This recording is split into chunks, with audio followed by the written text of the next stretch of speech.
Yes friends, I am Desai and you are at Galaxy Online Learning powered by Galaxy Tutorials. So today we are going to learn the second chapter of history. Okay, 9th standard history, second chapter, India events after 1960. Okay. So as you all know, we got independence on the 15th of August 1947. Okay, and we became a republic on the 26th of January 1950, and we became a sovereign democratic republic. Okay, so now this Indian society is a multicultural society. We have different people from different ethnicities. We have people from different speaking different languages. People having different cultures. Okay, people who have belonging to different religions. People belonging to different castes. Okay, so after independence, it was really difficult for the rulers. Okay, because it was such a diversity. Second thing was that India at the time of independence was in poverty. Okay, then the literacy rate was very low, right? So the government, the Indian government, established a planning commission and initiated industrialization so that more and more people should get work and there should be some economic development. Okay. Similarly, at the same time, successful elections were conducted. Okay. Because of this, the democratic tradition of India became very strong. So let us first study what happened in the 1960s. We will come decade by decade. 1960s first, then we'll come to 1970s, then 1980s, 1990s. We are going to study till 2000. Okay, from 1960s till 2000. Okay, now the 1960s. Okay, in this decade, 1960s, several events occurred which had a very huge impact on India's life. Okay, on the political situation that was in India. First thing was Goa, Daman and Diu. Goa, Daman and Diu, they were freed from the Portuguese and they became an integral part of the Indian nation. Okay, that was the first thing which happened. Okay, then secondly, the tensions between India and China in the northern part were increasing daily. Okay, and this resulted, okay, in the war of 1962, which was fought at the McMahon line. Okay, then at that time, the first Prime Minister, who was the first Prime Minister of India? Prime Minister Pandit Jawaharlal Nehru. Okay, he led this country. He was the architect of India's foreign policy. Okay, India's foreign, the relation we saw in the, we are going to learn about India's foreign policy in a chapter specially devoted to foreign policy in political science. But who was the architect of this foreign policy? Pandit Jawaharlal Nehru, our first Prime Minister. His contribution to the social and economic development of India is very significant. Our first Prime Minister died in 1964. He passed away in 1964. After him, Lal Bahadur Shastri became the second Prime Minister of India. In his tenure, there was a war with Pakistan. Okay, and Soviet Union mediated between India and Pakistan. A pact was signed at Tashkent, but our Prime Minister died soon after in Tashkent in 1965. Okay, Lal Bahadur Shastri gave the famous slogan, Jai Jawan, Jai Kisan. That means He showed how the importance of soldiers, Indian soldiers and Indian farmers. Okay. He passed away in Tashkent in 1966. After him, Indira Gandhi, the Iron Lady, who is also called the Iron Lady of India, a strong person, became the Prime Minister. She had a very good capability of taking decisions. Okay, she used to take very quick and strong decisions, and she used to be firm with the decisions. Okay, so she became the Prime Minister in 1966, and she took the decision of nationalizing banks. Till then, all the banks in India were private banks. They were owned by rich persons, rich personalities, and the princely states. Okay, she nationalized these banks. Now they became run by now by the state government. Okay. Then the second decision what she took was she stopped the pensions given to princely states. So far the princely states were getting pensions for their upkeeping from the government. She stopped these pensions to the princely state. Now all the princes and the kings were just citizens of India, just like any other ordinary citizen. They were not because of this decision, they could not get any special privileges from the government. And this had a very long-lasting effect. Okay. Then she took one more step. See, as you know, when India became independent, India was divided into the Hindu-dominated, Hindu majority, that's India or Hindustan or Bharat, and the Muslim-dominated area, that is Muslim majority area, was called Pakistan. Okay. Now the Muslim majority were in the northern part and in the eastern part of Bengal. So Pakistan was formed as a West Pakistan in the northern part and East Pakistan in the eastern part of Bengal. Okay.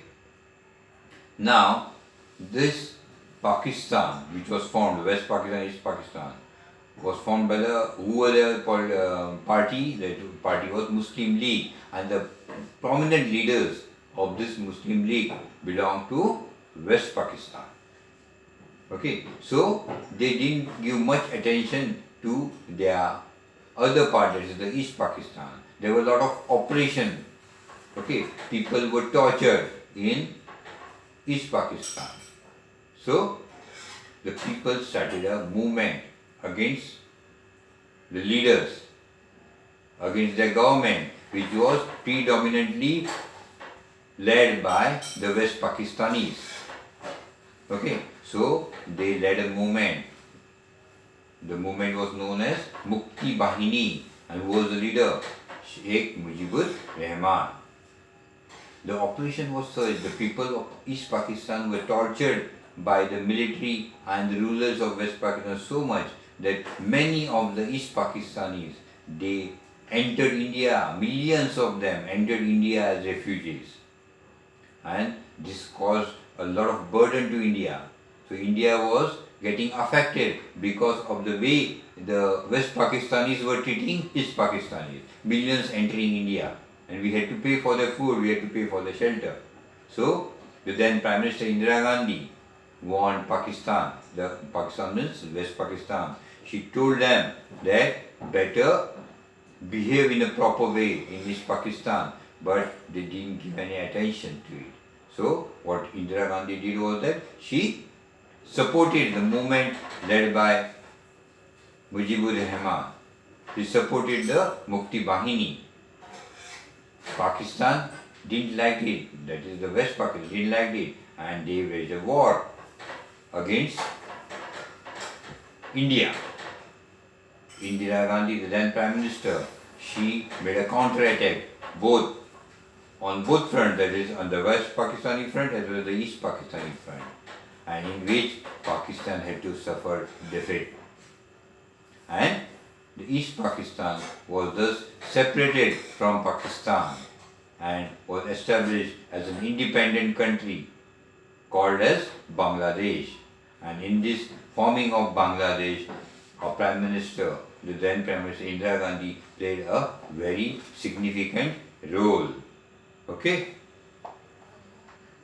Under her leadership, India successfully carried out underground tests of an atomic device at Pokhran in Rajasthan in 1974. In 1975, the people of Sikkim voted to join the Indian Republic. Before, Sikkim was a princely state. A king was ruling Sikkim.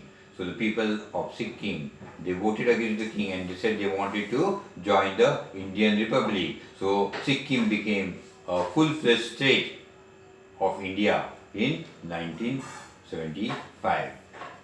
During this decade, during the 1970s, other things that were happening was that there was political instability in India because the Allahabad High Court had given a verdict that Prime Minister Indira Gandhi had misused her powers. She had misused government machinery during her election campaign. Okay, so now Prime Minister Indira Gandhi will have to resign. Many protests were taken all over India, particularly North India, against the Prime Minister Indira Gandhi. Movement, the young people under the leadership of Jayaprakash Narayan led a big agitation. There was inflation in India at that time. So people were worried a lot. The whole India was in a political turmoil and there was a question of law and order in India. So what Indira Gandhi did was that she declared a state of emergency under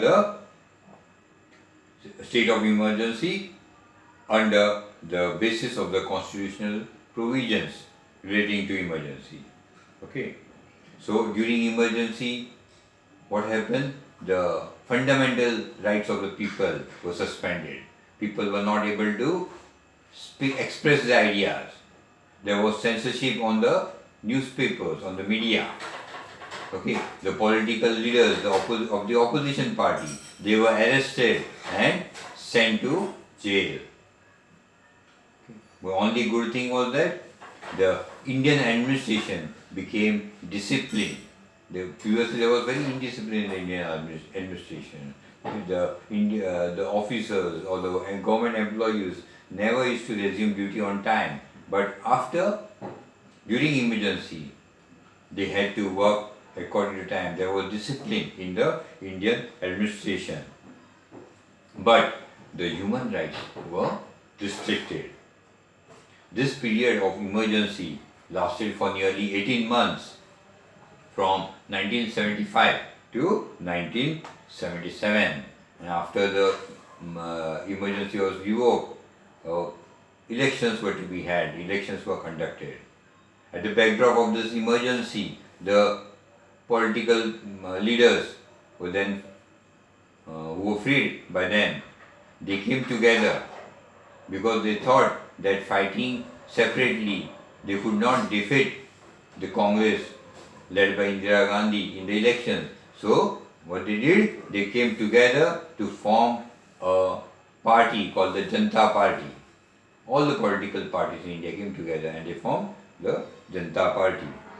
And they fought the elections.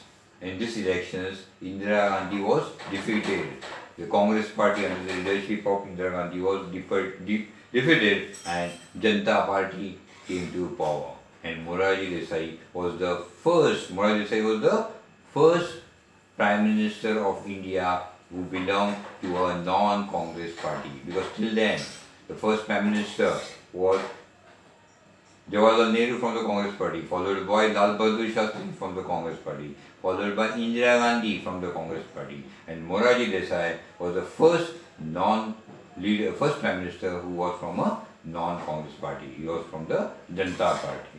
But this government didn't live for a longer time because since it was made from the different parties of different ideologies had come together, there were internal differences between them, between the leaders, and This resulted in the fall of the Morarji Desai government. And who came to power? Charan Singh became the Prime Minister. But after becoming Prime Minister, his government also could not live long. It also didn't last for a longer period, and elections were held again in 1980. Okay, and in these elections of 1980, the Congress party under the leadership of Indira Gandhi came to power again. So, in 1977, Congress was defeated, lost power, and first time a non-Congress party came to power. But it didn't live for a long time. Morarji Desai followed by Charan Singh. The government didn't last, and Indira Gandhi, the Congress party under the leadership of Indira Gandhi again came to power in 1980.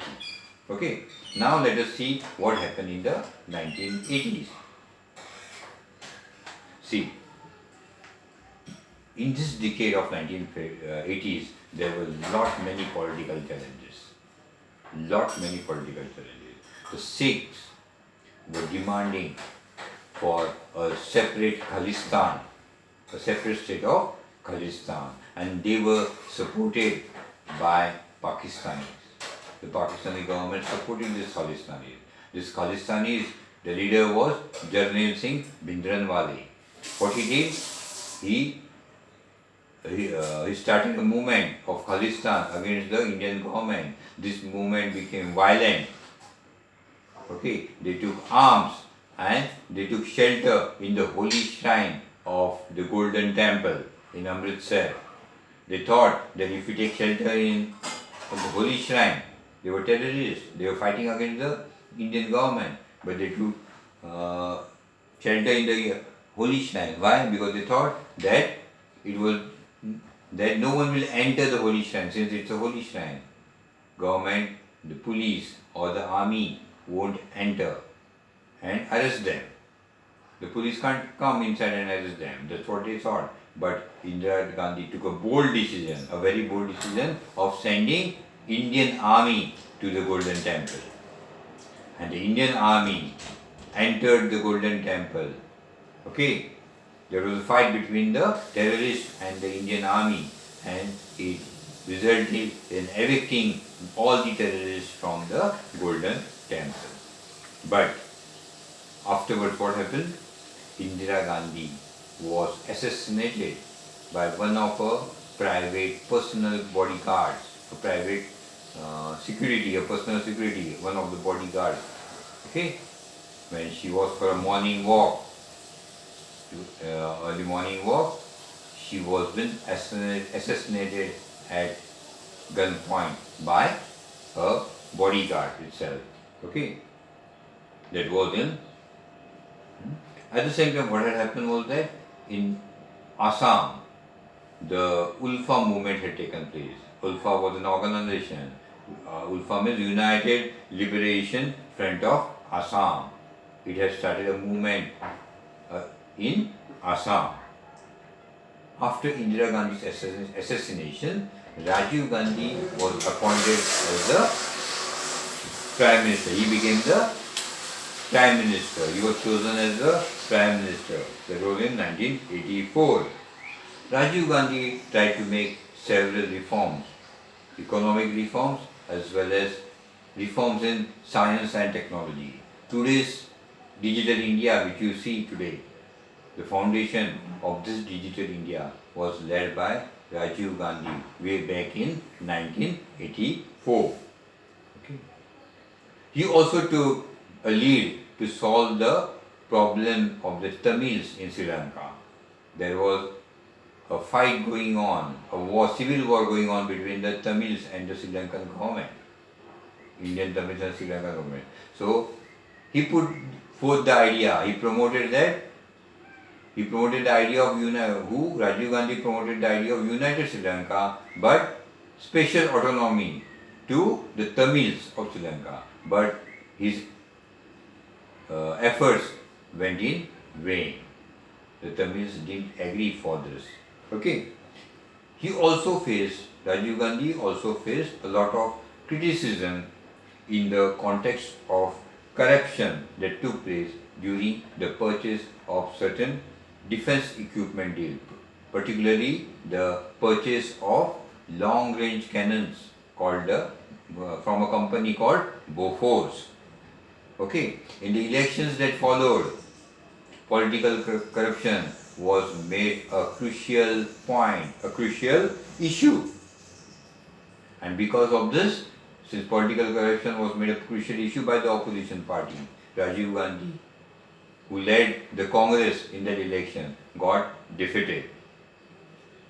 Several political parties came together to form a, but there was no majority. So the other political parties had to come together to form a coalition government by the name of Janata Dal, and VP Singh became the Prime Minister. Okay, VP Singh, Vishwanath Pratap Singh became the Prime Minister.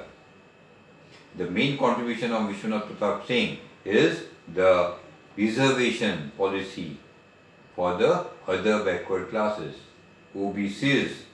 Okay, that is his major contribution to India. But he too could not continue as Prime Minister for long because of the internal differences between the government.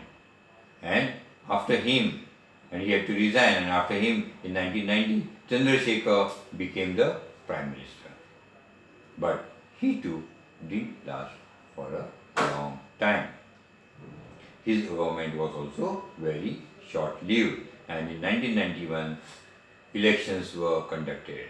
And during this election campaign of 1991, Rajiv Gandhi was assassinated by the Tamil group, the LTTE, the Liberation Tigers of Tamil Elam.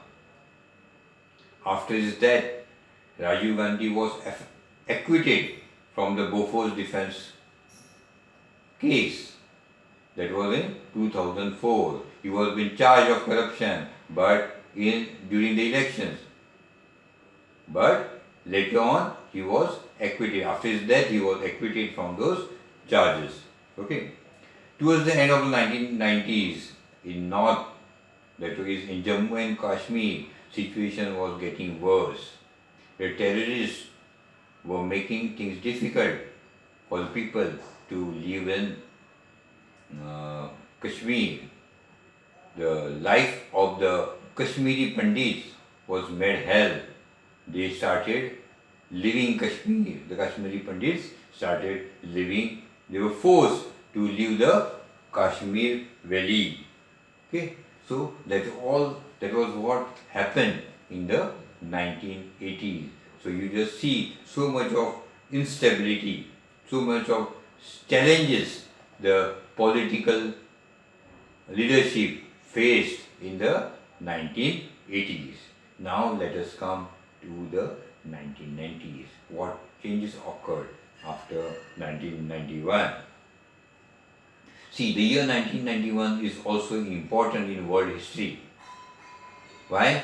Because in 1991, the Soviet Union, which was one of the superpowers, there was, you must have studied that America, in political science, okay, America and Soviet Union were two superpowers at that time in the world.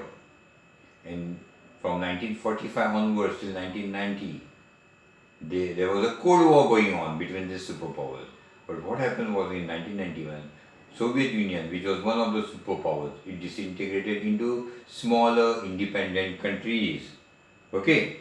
And naturally, as a result, it could not remain as a superpower. And as it was not a superpower now, the Cold War had ended. Okay? At the same time, in India, what happened? In 1991, the government led by Narasimha Rao, P.V. Narasimha Rao, came to power. Okay. Now, P.V. Narasimha Rao's government, it brought a lot of economic reforms in India in 1991. His finance minister was Mr. Manmohan Singh, who later on became the Prime Minister of India. But he, the finance minister, along with P.V. Narasimha Rao, he brought many economic reforms in India.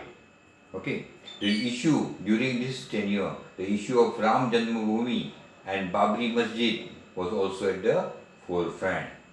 Okay, the Babri Masjid and Ram Janmabhoomi issue was also at the forefront. In the elections that were conducted between 1996 and 1999, what happened was that no political party could get a majority. As a result, there were 3 prime ministers in this very short time. There were 3 prime ministers in this very short time because there was no party in majority, so there were coalition governments, and after forming the coalition government, there were differences. The first prime minister in this short span was Atal Bihari. The 3 prime ministers in this year, the first one was Atal Bihari Vajpayee. His government lived only for 13 days, followed by H.D. Deve Gowda. His government also was short-lived. After him followed Inder Kumar Gujral. His government also was short-lived.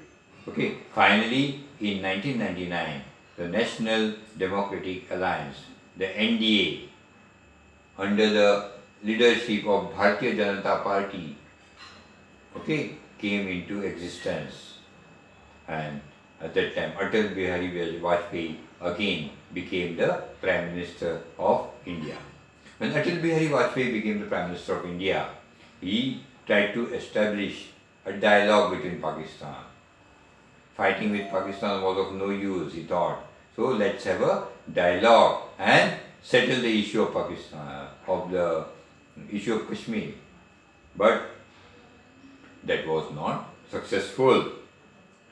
India, during his tenure, conducted nuclear tests in 1998 and declared itself a nuclear power. In 1999, there was another war with Pakistan. Where was it? At Kharghar, on the issue of Kashmir. In this war, again, Pakistan was defeated. Okay. Now, so that was all about how things happened till 2000 in India. How Prime Minister changed, right? The first Prime Minister, Pandit Jawaharlal Nehru, followed by Lal Bahadur Shastri, followed by Indira Gandhi. Okay, and after Indira Gandhi, then in 1977, we had the first non-Congress Prime Minister, Desai, followed by Charan Singh. After him, again, Indira Gandhi came to power, but she was assassinated and Rajiv Gandhi became the Prime Minister. He too was defeated in the following elections, and what happened was that Janata Dal came to power and VP Singh became the Prime Minister. After VP Singh, but he didn't last for long, and after him Chandrasekhar became. His government also didn't last for a long time, and again in the elections followed, P.V. Narasimhan from the Congress party became the Prime Minister. He brought in many economic reforms, okay, in the country. After the elections in 1996, no party could get majority, so coalition governments were formed. So between these 3 years of 1996 and 1999, you see Prime Ministers like Atal Bihari Vajpayee, followed by H.D. Deve Gowda and Inder Kumar Gujral. After that, in 1999, the NDA came to power, the National Democratic Alliance, and Atal Bihari Vajpayee became India's Prime Minister.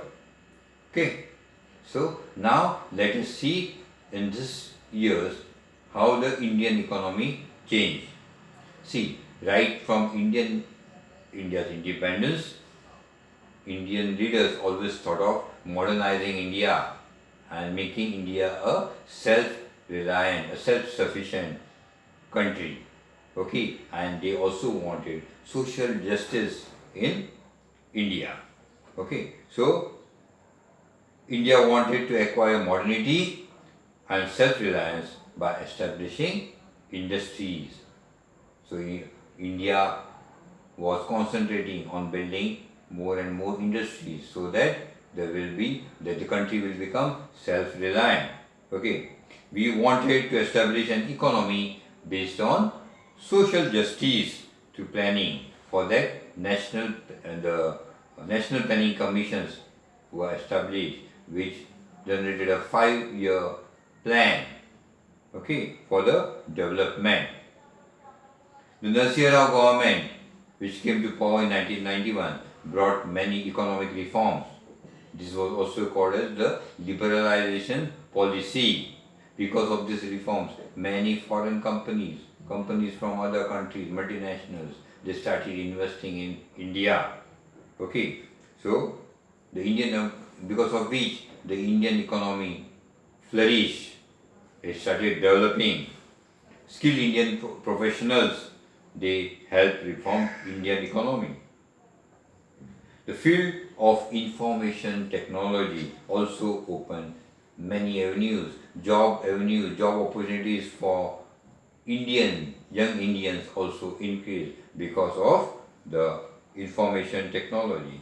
So the changes after 1991 are also called as globalization. Because why globalization? Because countries all over the world, they started coming to India. They looked towards India as a market, as a big market, as well as they started investing in India. They started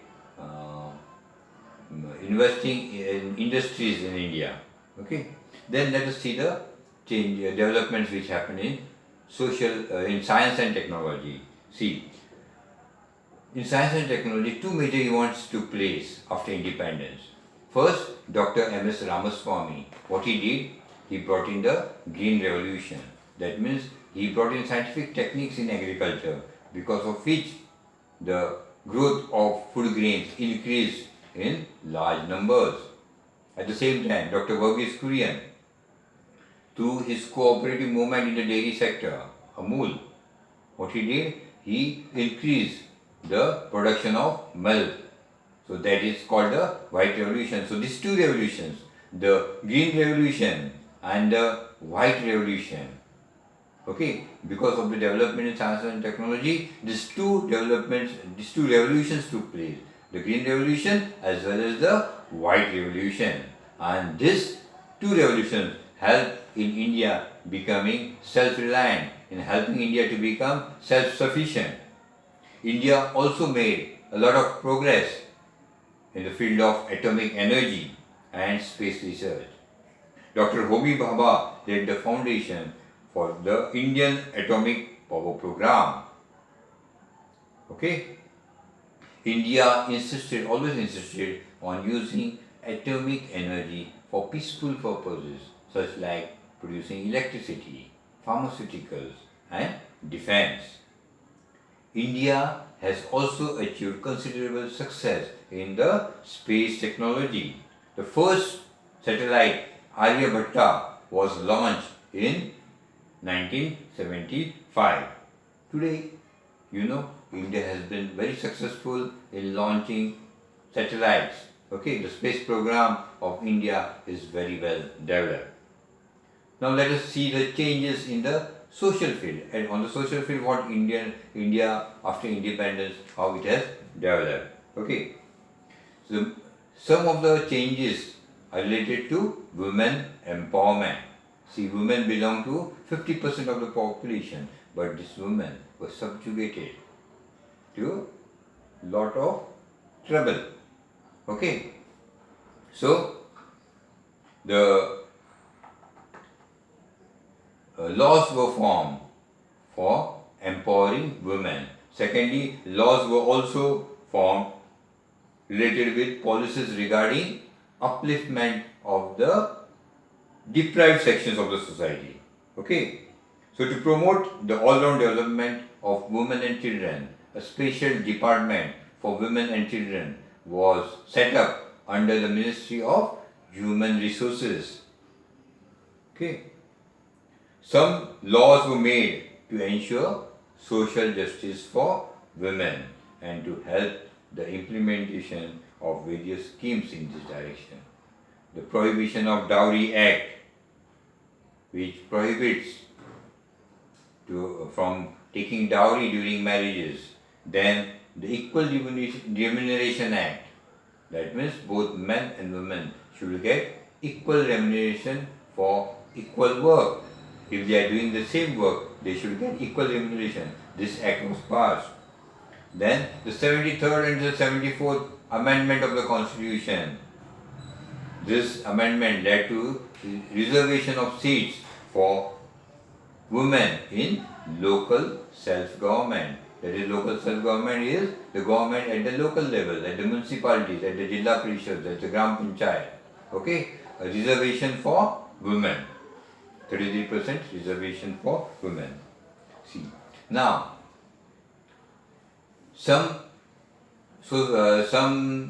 sections of our society, because of the caste system, were deprived of certain rights. Okay, they were deprived of dignity, they were deprived of equal opportunities. So, to look into this matter, a commission under Mr. Kalekar, that is the Kaka Saheb Kalekar Commission, was set up to look into this matter of the deprived sections in 1953 to improve their condition. In 1978, a commission was constituted under the chairmanship of B.P. Mandal to study the issue of other backward classes, which recommended reservation of seats in government jobs and educational institutions for the OBCs or the other backward class. This policy was accepted, okay, to strengthen the representation of backward sections. The government passed the Prevention of Atrocities Act in 1989. What is this Atrocities Act? Why was this passed? Atrocities Act. This was passed basically for the deprived section, the scheduled caste and the scheduled tribes, which were not given dignified life. Okay, so that they can live a dignified life, free from fear. Okay, they can now live free from fear from the upper caste people. Okay, they can now live a life of dignity and respect. They will not force any violence. Okay, they will not suffer from any violence or oppression of the upper classes. That's why the Prevention of Atrocities Act was passed in 1989. Okay, so this was the development. Then after 1991, what we saw was globalization. This globalization brought about many changes in different fields, like it brought changes, development in economy, it brought development in the politics, it brought development in science and technology, it brought development in society, it brought development in culture. Everything changed because of globalization. Okay, India emerged as the most important country in the world scenario. It became important member of the G20. It was also an important member of the BRICS association. BRICS consists of certain nations: Brazil, Russia, India, China and South Africa. So India experienced an important revolution in the field of telecommunication technology. Mobile phones, internet and the communication facilities based on satellites have now spread all over the country. This all happened in the globalization time, after 1991. In the political field, India has demonstrated that it is now a mature democracy.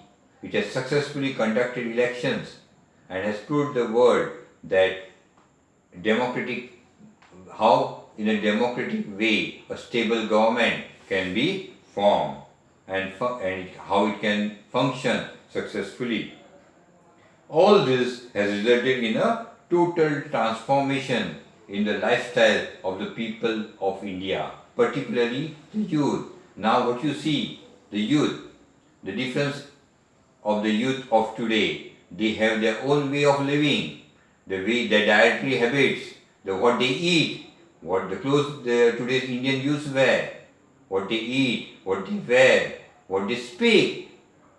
and what they believe is totally different. Today's youth is totally different from the youth of the past, when India got independent. So all these changes have taken place. In this chapter, in fact, this chapter is in fact a summary of all the developments that have taken place from 1960s to the 1990s till we reach 2000. In fact, we are going to study in detail of the changes development that have taken place in India, chapter-wise, section-wise, what changes have taken place in science and technology, what changes have taken place in education, what changes have taken place in telecommunications. All this we are going to study in detail. So this chapter 2 was in fact a summary of the changes that took place, how the events after 1960. This is all about the summary of the event that took place from 1960 to 2000. And in the proceeding next lecture, that is from the 3rd chapter, we are going to study all this development, all these changes in details. With this, I end the 2nd chapter of history of 9th standard. Okay, so once again, I remind you, please register yourself subscribe yourself on Galaxy Online Learning by pressing the bell icon so that you get the notifications of all the videos which are coming on this channel. Secondly, I will ask you to register yourself with Galaxy Tutorials so that you can get the study pack, and in the comfort of your home you can start studying, and you can continue with your studies in these troubled times. So with this, I take your leave. Good day.